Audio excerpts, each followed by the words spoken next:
Imagine the shock in the land of the golden crown as the very foundations of the palace begin to tremble. The elders of the land have stormed the palace, but not to give orders. They are there to beg for their lives. The dangerous oath has finally snapped, and a wicked plot to delete Queen Naomi from history has been exposed. Why did they try to frame the sacred Oriki poet, and what did the character called Gospel confess that has left the Golden King in a state of cold fury? I pray for you today. Every evil hand trying to delete your name from the book of success shall be paralyzed. May every false accusation against your career backfire with double intensity. Amen. The atmosphere in the land of the Golden Crown has shifted from celebration to a deep, chilling suspense. My Crown Gist friends and families, you need to sit tight for this one because the details are heavy. We're hearing that the elders of the land have appeared at the palace gates in a way no one expected. They didn't come with their usual royal staff and proud shoulders. They came with a heavy burden of apology, begging the Golden King to forgive the unthinkable. It all goes back to the healing home of the great Onifa. When Olori Shadow was sent there for her spiritual and mental cleansing, she didn't know that the walls of deception she had built for 3 years were about to come crashing down. The great Onifa is not a man you can play games with. He looked at her and told her plainly, if you want to be healed, if you want your legacy in this palace to survive, you must vomit every lie. If you keep even a tiny bit of falsehood inside you, the wahala coming for you will be greater than you can handle. At first, Olori Shadow was hesitant. She was thinking about the oath she had taken with the elders of the land. She was thinking about the consequences. But they say the great Onifa performed the sacred ritual, touching her with a spiritual element and broke the seal on her lips. Suddenly, she started talking. She didn't just confess her own sins. She started exposing the entire network. The great Onifa knew this was too big for him to handle alone, so he sent for the family elders of the palace, the true blood relatives of the king, to come and witness the truth. As the news filtered back to the palace that the oath was broken and Olori Shadow was vomiting everything, panic set in. A character known as Gospel realized that the ship was sinking fast. To save her own head, she ran straight to the Golden King to start her own confession. She knew that if she waited for Olori Shadow's word to reach the king first, she would be finished. Gospel's confession has opened a chapter of the story that we all thought was forgotten. She admitted that they were pressured by the elders of the land to frame an innocent man, the Oriki poet. Now, for my Crown Gist friends and families who don't know, let me tell you why the Oriki poet is the heartbeat of the throne.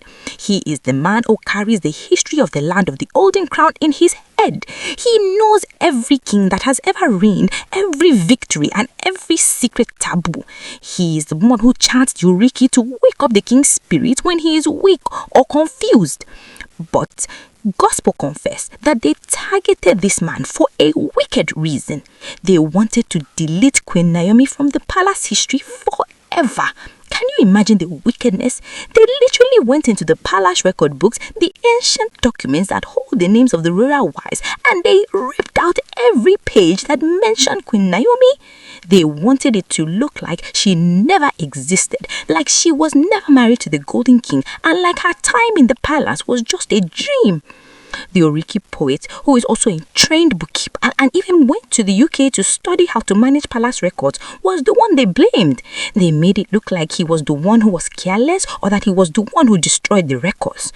If the Golden King was not a man of great discernment, he would have fired this innocent man who had saved the throne for decades. The wahala this caused was massive, and the Oriki poet has been living under a cloud of suspicion for a long time. But now, the truth is out.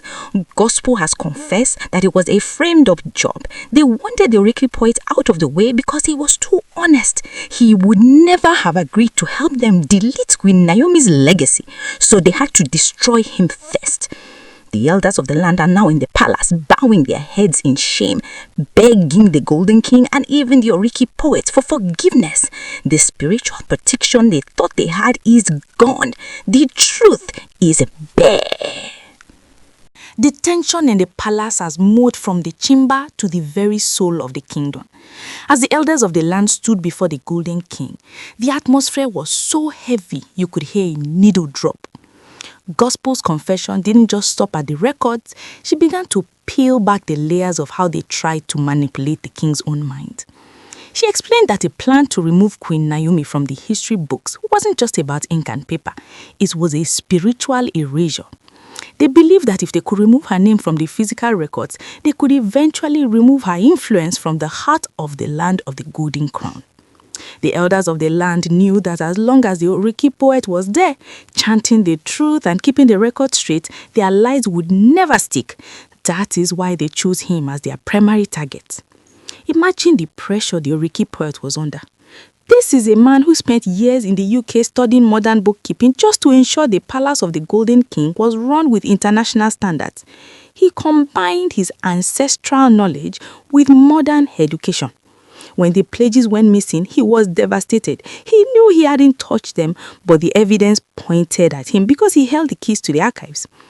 Gospel confessed that they used a skeleton key and moved in the middle of the night while the palace guards were supposedly distracted by the elders' influence. They didn't just rip the pages out, they tried to burn them. Gospel admitted that there was a small fire behind the palace walls on a night everyone thought was just a regular ritual night. That fire was a history of Queen Naomi going up in smoke. Also, they thought. What they didn't know was that the Oriki poet, being a man of great foresight, had made digital backups and hidden notes because he noticed the elders of the land were acting strange months before the incident. When the Golden King heard this part of the confession, they say his eyes changed color. It is one thing to fight for power, but it is another thing entirely to try and delete the mother of a prince from the history of a whole tribe. The king looked at the elders of the land and asked, who gave the final order? The elders started pointing fingers at each other. The vicious circle of their liars began to crumble right there in the open. Gospel also revealed that they used the TikTok Olori's platform to spread rumors that the Oriki poet was losing his mind or becoming forgetful to make the king lose trust in him. They wanted the king to fire him so they could bring him their own person, someone who would write whatever history they wanted, someone who would help them solidify the Olori Shadow's son as the only rightful heir while erasing the records of any other competition. The level of wickedness is deeper than we ever imagined. The elders of the land are now realizing that the oath they used to keep everyone silent has backfired. Because the oath was broken at the great Onifa's home, the spiritual protection is gone. Now every lie they told is coming back to haunt them. They are begging for mercy, but the Golden King is silent. He is a man who values truth above all else, and seeing his history being tampered with is an insult he might not be able to overlook. The wahala in the palace has reached a level that even the ancestors are shocked. As the sun began to set over the land of the Golden Crown, the confession of gospel took an even darker turn. She wasn't just talking about books anymore. She started talking about the spiritual safety of the throne itself. She revealed that the elders of the land didn't just stop at raping pages. They actually tried to use those stolen pages from the history book to perform a ritual. They believed that by having the physical paper where Queen Naomi's name was written, they could lock her destiny and make sure she never finds her way back to the palace. But because the Oriki poet is a man of deep spiritual standing, their plans were hitting a brick wall. Gospel confessed that they tried to bribe the Oriki poet first. They offered him gold, lands, and even promised to make his children high-ranking chiefs if he would just forget to mention Queen Naomi's lineage during his morning chants. But the man refused. He told them that his mouth was a sacred vessel and he could not lie to the spirit of the past kings. That was when they decided to destroy him. They started planting evidence to make it look like he was stealing palace funds. The elders of the land were so confident that their plan would work. They had already prepared a replacement, a young man who was ready to sing whatever praises they paid for. But the Golden King is not a surface king. He noticed that every time the Oriki poet chanted, even when he was under investigation, the atmosphere in the palace would clear. The king knew that a man who carries such power in his voice cannot be a thief of records. Gospel was weeping as she told the king how they tried to make him look like a fool. They wanted him to believe he was losing his memory of Queen Naomi. They were planting whispers in his ear, telling him that his love for her was just a spiritual mistake that needed to be corrected by removing her from the records. My crowd gist friends and families, this is the height of psychological warfare inside a royal house. We have reached the final bus stop of this high-voltage palace drama. The atmosphere in the land of the Golden Crown is currently like a pot of soup that is boiling over. As Gospel finished her confession, the palace was dead silent. The elders of the land were no longer the powerful, untouchable men they used to be. They looked like frightened children standing before the fire of the Golden King. The most touching part of this whole incident was the reaction of the Oriki poet. After being dragged through the mud and accused of destroying the history of the land, he was finally called forward. The king looked at him, this man who had traveled to the UK to learn how to protect the throne's legacy, only to be betrayed by those at home. Instead of asking for the heads of the elders or demanding they be banished, the Oriki poet did something that moved everyone to tears. He simply asked for his pens and the ancient ink. He told the king, "My lord, the pages they ripped can be replaced, but the truth in the heart cannot be erased. Let me sit down and rewrite what they tried to burn." The elders of the land were practically crawling on their bellies now. They moved from the Golden King and went straight to the Oriki poet, holding his legs and begging for forgiveness. They knew that if this man, the living archive, refused to forgive them, their names would be recorded in history as the villains who tried to kill the truth. The spiritual weight of what they did is no small thing. To try and delete a mother like Queen Naomi from their records is an abomination in the eyes of the ancestors. But even as they beg, the question remains, what will the king do? For now, the Golden King has not passed his final judgment. He has ordered that all the elders involved should remain within the palace walls, stripped of their ceremonial beads, until the great Onifa returns from the healing home to perform the final cleansing ritual.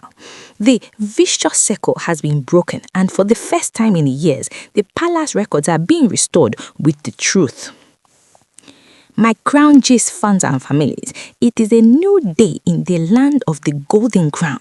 The Oriki is being chanted again, and this time the name of Queen Naomi is ringing louder than ever through the hallways. The truth has finally won the battle against the wahala of the elders. Before I sign off, I must bring you back to reality.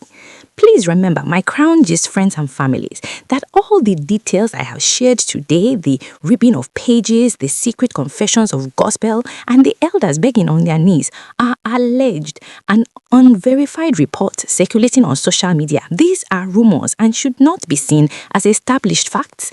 We are just here to give you the update as it is flying around online. Take it as a story that is still unfolding.